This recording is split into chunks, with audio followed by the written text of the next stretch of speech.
All right, you're welcome back. Now, the federal government, through the Nigerian National Petroleum Corporation, NNPC, has been taking measures to address the petroleum pipelines challenges in the country. The intervention is through the overhaul of existing pipelines as well as construction of new pipeline infrastructure. And one indigenous company that is involved in laying new pipelines is Oilserv. And here with us this morning to talk about the role of Oilserv in revamping the petroleum midstream sector is the company's founder and group CEO, Engineer Emeka Okwuosa. Engineer Okwuosa, you're welcome to Good Morning Nigeria. Thank you very much. And I would like to first of all get to know about the scope of the pipeline projects being undertaken by Oilserv in Nigeria at the moment. Thank you very much for the introduction. Oilserv Limited is a company that was established in 1995, and we've been in operation, and is the primary, the very premier oil and gas EPC company. And when you talk about the projects we've executed, you can imagine from 1995 till date, we've done more than 500 kilometers of pipeline, new ones, apart from the ones that we maintain. But most currently, I will mention just two key projects. One is a set of projects involving the supply of gas to 6 power plants under the IPP and NNPC system. And I can mention quite a few of them.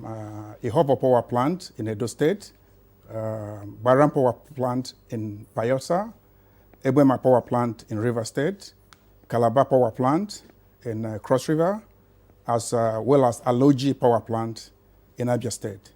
Another major project that Oilserv executed is 128 kilometers of pipeline from Okanafon, which is on the western flank of Akwa Ibom, all the way to Unisem cement plant, which is on the eastern part of Cross River.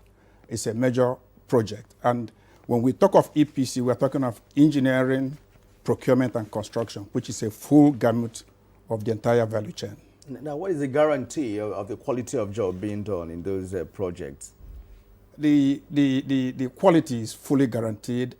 All that is done is based on international standards, ASME standards, and oil and gas is self-regulatory because we have standards, and these standards are not about a particular country, it's international standards. The owners of the project, like the clients, like the likes of Shell, the IOCs, like NNPC, and other owners have to keep to these standards. And Oilserv, by the same token, keeps to those standards. All right. Now, in the period that Oilserv has been in existence, we have seen the introduction of the Nigerian Content Act, also known as the Local Content Act. To what extent has the Act impacted on the operations of Oilserv and vice versa? Let me say this, that the National Content Act is quite a major step in the direction of development of Nigeria in general, apart from development of capacity in oil and gas industry. So the establishment of the Act has encouraged across-board capacity development. And capacity development is not about just infrastructure, but human capacity development. For Oilserv, we've been involved from the beginning. You may wish to know that Oilserv belongs to Petroleum Technology Association of Nigeria, PETAN, that helped to champion the establishment of the Act. And we've been at the forefront of making sure that this is moved from stage to stage. Where we are today, I can say that the National Contact Act, which is managed by the NCDMB, has done very well. Very well in capacity building, very well in development of the country, very well in actually trying to have Nigerians grow in oil and gas industry. Oilserv being a premier company in this and being one of the companies that actually pushed for this, we have in many ways helped to build capacity. Quite a few companies have spun out of Oilserv as a result. Well, some of the slides that we have seen while you are giving your explanation will show the laying of pipelines. In terms of procurement, it was always an issue that we were having steel pipes being imported into the country. That's why I asked the question. In terms of impact, what are your sources, for instance, of the materials? Look at those pipelines that we are seeing on the screen right now. Do we have enough indigenous suppliers of the materials you need for your projects? Let me make this quite clear. When we talk about the procurement, yes, over time, the quantum of materials that fall into this scope of procurement has, as far as sourcing from Nigeria is concerned, has gradually improved. The establishment of the Act has also encouraged this to happen. But when you talk specifically of the pipes, let us understand also that these pipes are made from steel coils. Steel coils are manufactured only by very few countries. They are not manufactured in Nigeria. So one thing that has been done is that there are processes now being taken to establish steel mills. These steel mills, pipe mills in Nigeria, will utilize the coils that are purchased overseas. We have no choice. But you may wish to know that Oilserv is in the process of establishing its own pipe mill in Nigeria. And that's part of this development of national content. One or two companies are already working towards establishing theirs. So National Content Act has encouraged us to move in this direction, knowing fully well that when you have a pipe mill in Nigeria and you can produce these pipes in Nigeria, you establish a lot of opportunity for job creation. Now, in the context of the National Content Act, how much of Nigerians are involved, directly involved in the practical aspect of implementing the projects with respect to, for instance, the engineers, the welders, well, if you like, artisans, who may be involved in some units or segments of the project? To answer your question, actually, a very important question, I use Oilserv as an example. Oilserv employs from 400 people to 800, depending on the number of projects that we have. And I can tell you that 100% of all our staff is Nigerian, 100%. The same applies to a lot of Nigerian companies playing in this field.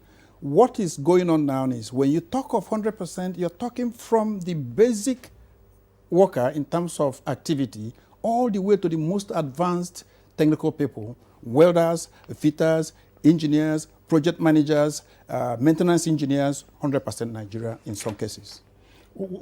Tell us something. What is unique about Oilserv as an oil services company, quite aside from the 100% local capacity that you've just talked about? What is unique and sets us apart, you may wish to know that historically, a lot of times it's difficult to find a company that is established in 1995, still building capacity and growing. There are many challenges, including understanding that it's about contracting. If you don't have projects, you cannot grow. So ability to have projects and keep doing well and being able to create value. But let me tell you the uniqueness of Oilserv. Oilserv has established, as we speak, 2 training systems. We believe specifically in human capacity development. We train people at the low level of technical issues. I'll give you an example. We have a technical training program called TTP, and the technical training program trains operators, welders, fitters, and all manners of technical people. We also have graduate training program, which is very unique. This program, what we do is that we go into the various universities in Nigeria and pick individuals that are graduating. When they go through the youth service, we now make them pass through a 1-year training program. Within that period, they go through the entire value chain of the oil industry. And when they graduate, we now put them to work, and they have the right capacity to work. So this has helped us to churn out people that have capacity. Well, you're talking about, I'm a Korean, I find this very interesting. I mean, it's talking about going to universities to recruit, potential staff, which is what used to happen in the 70s and the 80s. Lately, we've been hearing complaints by some persons, Nigerian graduates are not employable and so on and so forth. But the training adjunct that you have introduced, it seems to be very useful. But let's return to the issue of pipelines, which is what we've been seeing on the screen. For many years, of course, Nigerians have seen how the pipeline network in the country has deteriorated. How much work is still out there, for instance, with regard to overhauling our pipelines and then laying new pipelines for the supply of various products?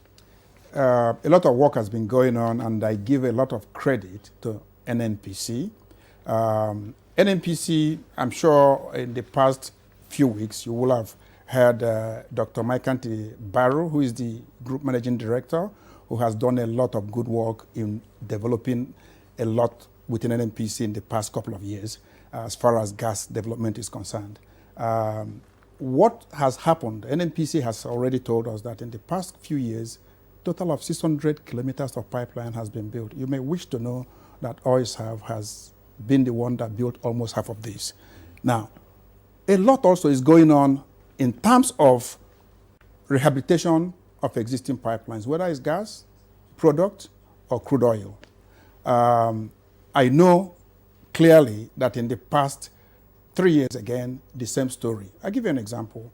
Atlas Cove to Mosimi pipeline, which is a major pipeline for moving products, and being able to free the Lagos area of tankers has been rehabilitated to a large extent. Of course, it requires a complete revamp and then replacement, because we need to move the pipeline out of built-up areas. When it was earlier conceived and built, people were not living there. Today, it's sitting on areas where people live. So these are a few examples I can give you, but a lot has been done by NNPC, and I can tell you also that other entities like the IOCs, they have a program, of course, of rehabilitating pipelines, maintaining them, and keeping them going. And I want to ask you this particular question. You were at the recent Offshore Technology Conference, OTC, in Houston, Texas, and indeed the PETAN panel.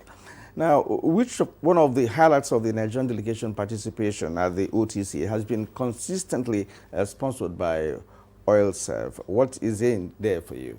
Thank you very much. You may wish to know that OTC is the largest forum for oil and gas industry to showcase what is done and what they do. And Oilserv has participated for more than 10 years, and we have also sponsored, like you said clearly, PETAN, under PETAN, sponsored the panel session. The panel session this year discussed gas flare monetization, commercialization, the opportunities and challenges. You may wish to know that panel session within the OTC program presents the most important aspect of our participation in OTC. That is a forum where you have Nigeria present what is done in Nigeria, and then have interactive session where anybody from the world can come, ask questions, and get to know what goes on. And we take, every year we do a different program as far as topic is concerned. But that of this year was able to highlight what Nigeria is doing to reduce flared gas. All right, at this point, I'd like to thank you for sharing your thoughts and, of course, your insight on this particular conversation segment. We've been talking with the founder and group CEO, Engineer Emeka Okwuosa of Oilserv Nigeria. Thank you once again for coming on the program. Thank you very much. And you are still watching Good Morning Nigeria. Next is sports. Super Eagles coach Gernot Rohr has named a 30-man preliminary squad for the 2018